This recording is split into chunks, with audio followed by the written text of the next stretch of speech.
Bonjour, bienvenue aux couleurs de l'univers, j'espère que vous allez bien. C'est Joy qui vous accueille aujourd'hui pour une restauration, une déco. Parce que voilà, j'ai ce abat-jour, cet immense abat-jour que vous avez ici. Et bien cet abat-jour, je ne peux plus me le voir en peinture. Donc, on va customiser aujourd'hui. Donc, je vais vous montrer comment est-ce qu'on va s'y prendre. Ok, j'espère que ça va vous plaire. Je vous montre le matériel que je vais prendre. Un abat-jour qui a été nettoyé, dépoussiéré. C'est pour ça que ça a rajouté en plus des taches par-dessus, mais il est propre. Alors, un très vieux journal que j'ai récupéré, un très vieux papier très fragile et un vieux magazine La Vie, pareil, en noir et blanc, qui va nous offrir beaucoup de possibilités.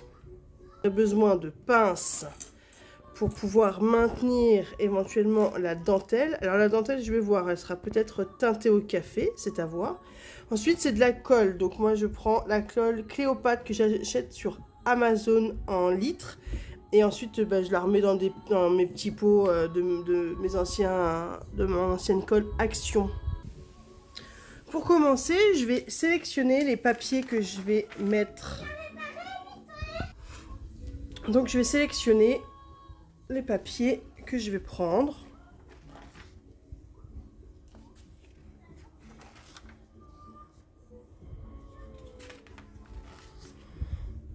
On verra. Donc je reviens, je sélectionne et je reviens. Une fois qu'on a fait sa sélection de papier, hop, on va visionner combien, voilà. Si on en a pris assez, donc je suppose que oui. Je vais les découper. Je pense que je ne vais pas les laisser bien droits. Il y en a certains qui vont être découpés, remis avec d'autres morceaux. Je ne vais pas ancrer ou mettre plus de café pour noircir, parce que je pense que déjà c'est du vieux papier. Là on a un très très vieux papier qui du coup sera parfait en déco, parce qu'il est tellement vieux que de toute façon il se serait abîmé. Et là on a du vieux journal avec des super pubs. Donc c'est parti. Je commence en mettant de la colle.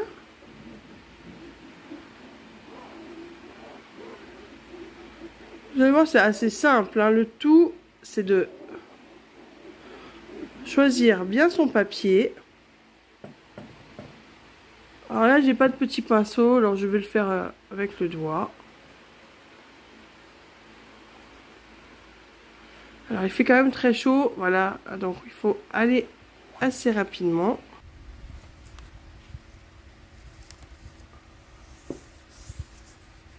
Je vais mettre les papiers avec les écritures en premier, parce que les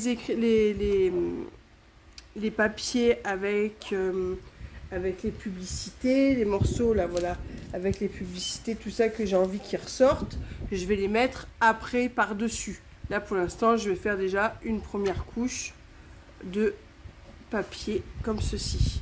Donc, je mets de la colle sur le contour comme ceci, parce que je vais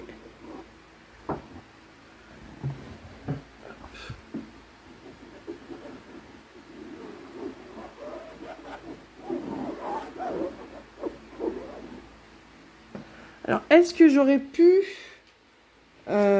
coller directement une grosse feuille Ah, j'ai de la chance, c'est en espagnol, en italien, je crois. Attends, un truc.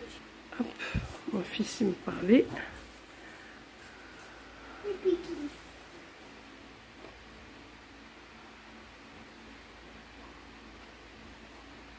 Je fais ça qu'avec une seule main parce que j'ai mis mon téléphone à charger et comme vous le savez, souvent le chargeur, eh ben, il se trouve en dessous. Du coup, tu peux plus poser ton téléphone une fois que tu as mis ton téléphone en charge.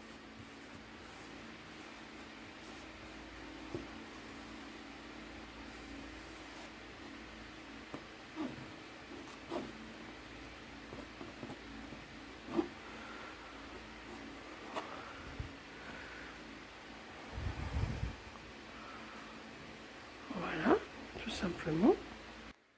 Là, je vais mettre ce gros bout. Alors là, je vais encoller d'abord le papier. Hein. Hop. Curieuse? Alors là, on a la date, le 9 février 1917. Ça va être un abat-jour de très haute qualité. Personnellement, moi, j'aime travailler avec du papier original. Alors celui-ci était très abîmé, c'est pour ça que je ne l'ai pas passé dans la photocopieuse.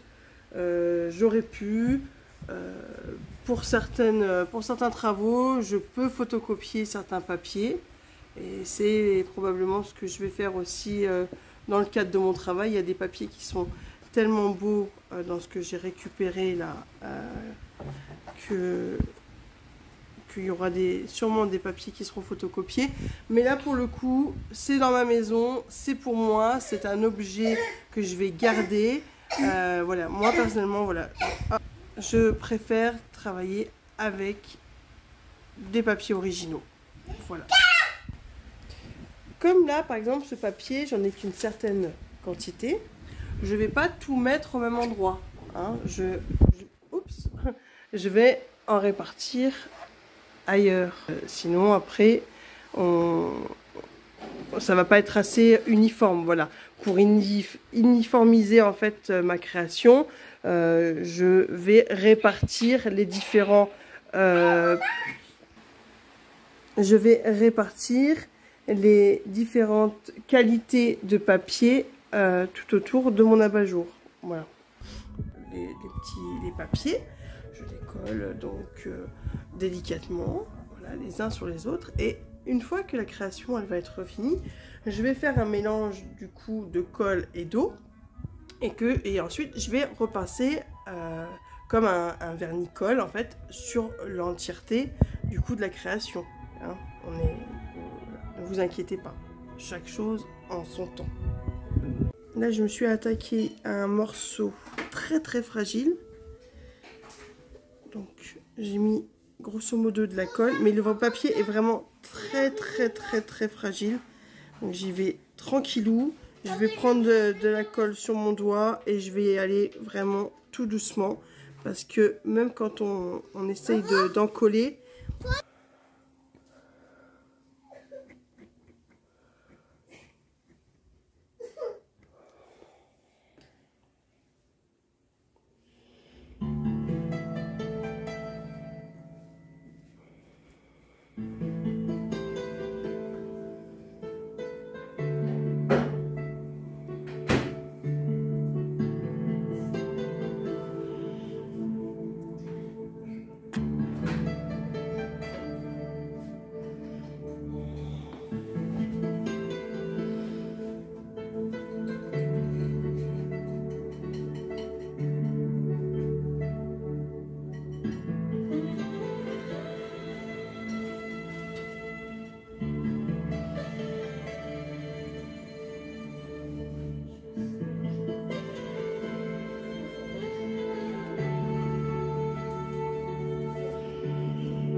alors là, il a vraiment fallu que je fasse très doucement. Donc il y a beaucoup de colle pour solidifier pour solidifier et cartonner le papier parce que c'était un tellement vieux papier celui-là que bon bah malheureusement j'ai perdu un bout ici et ici aussi c'est très fragile.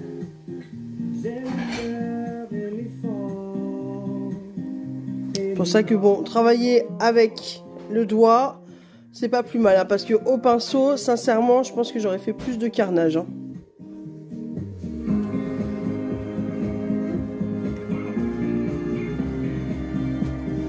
Ouais, c'est parce que vraiment j'ai récupéré un très vieux bout de papier.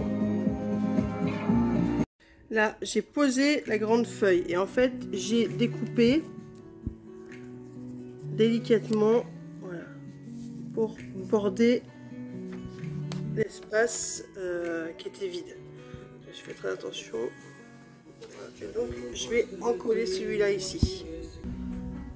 Donc, vous voyez, là, j'ai mis un morceau de l'image avec les tourne-disques de ce côté et il me reste la fin de l'image et là donc la fin de l'image je vais la caler par ici. Donc là par exemple j'ai décidé de découper cette grande photo en deux pour la mettre là.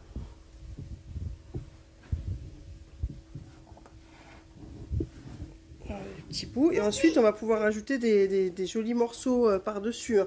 Voilà, je pense que je le ferai en plusieurs parties. On va faire déjà une première partie avec une première couche de papier pour vous montrer un petit peu la première technique, le premier saut et ensuite on continuera, on laissera sécher et on reviendra voir par la suite. Bon, nous voilà arrivés à la fin. Ah non, il reste un petit trou, mais on verra ça après parce que c'est comme c'est sur le vieux papier. Hop. Fin de la première partie. C'est un peu compliqué pour moi parce qu'en fait mon téléphone est branché, j'avais plus assez de batterie. Hop.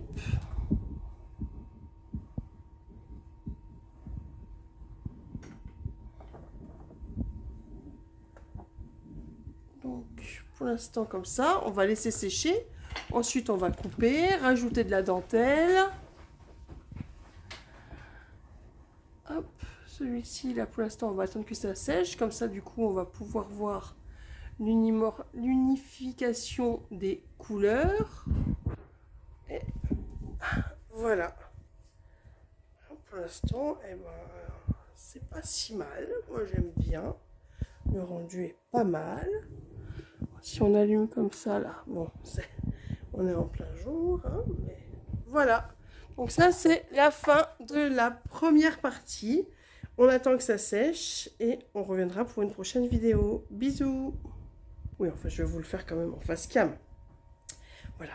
J'espère que ce petit tuto vous aura plu, vous aura donné confiance en vous, parce que ce que j'avais envie de rajouter, c'est que c'est pas forcément important d'avoir toujours le matériel véritablement adéquat. Vous voyez, là j'ai utilisé de la simple colle blanc transparente. Bon, c'est de la bonne colle hein, quand même. Et mes doigts. Voilà. Et du papier. Alors là, effectivement, j'ai utilisé du très beau papier vintage que j'ai dans mon garage, que j'ai ramené de chez mon papa. Donc je suis très contente du coup de ce qu'il va y avoir décrit sur ma lampe. Je pense que ça c'est quand même un petit détail qui est important. Pas forcément que ça soit du vieux papier, parce que vous pouvez très bien prendre du journal normal, le teinter au café, le laisser sécher et ensuite faire votre abat-jour avec, si c'est le style que vous avez envie de faire. Vous pouvez utiliser de la BD dans la chambre d'un enfant, enfin, toutes sortes de décors est possible. Après, ce qui est important tout de même, c'est, j'ai envie de dire, le contenu des choses que vous allez mettre sur votre lampe. Est-ce que vous avez envie d'avoir la déclaration de la guerre entre Poutine et l'Ukraine sur une de vos lampes, sauf si c'est le thème, évidemment. Mais sinon, au quotidien, est-ce qu'on a envie de voir vous n'acceptez pas votre corps, maigrissez, Vous voyez, des phrases comme ça qui peuvent être assez négatives à supporter en fait au quotidien. Ça, c'est un détail important dans vos créations, c'est de ne pas forcément prendre n'importe quoi comme papier. Et vraiment, j'y tiens. Vous pouvez prendre des contes, des contes, des poèmes, des histoires, des belles histoires qui vous plaisent. Là, ça va envoyer de la bonne vibration. Et c'est quelque chose qui, pour moi, me semble important. Et dans mes créations, lorsque je crée, pour moi, pour les autres, dans mes commandes, je fais toujours très attention au contenu des mots que je mets dans vos créations. Parce que je ne voudrais pas vous envoyer quelque chose de trop lourd, de noir, de pesant. Parce que ça joue, ça vibre. Et c'est très très important d'en prendre conscience. Lorsque vous créez de la vibration. Donc c'est à vous de décider ce que vous allez mettre en vibration. Vous avez envie d'une lampe qui vibre amour, choisissez le mot amour dans toutes les langues, choisissez des photos de gens qui s'aiment, choisissez quelque chose qui vous ramène à la pensée de la romance, des oiseaux, un banc, même un café avec un petit cœur dessus. Voilà, mais faites attention au contenu visuel que vous mettez dans vos créations. Voilà. Si cette petite vidéo vous a plu, je vous invite à vous abonner, à mettre la petite cloche pour pouvoir avoir la partie 2 qui arrivera dès que ça sera sec. On va rajouter de la dentelle, on va découper, on va finaliser ça. On va sûrement ancrer le haut et le bas. Enfin, on va faire quelque chose de joli. Je vous dis à très vite sur les couleurs de l'univers. C'était Joy.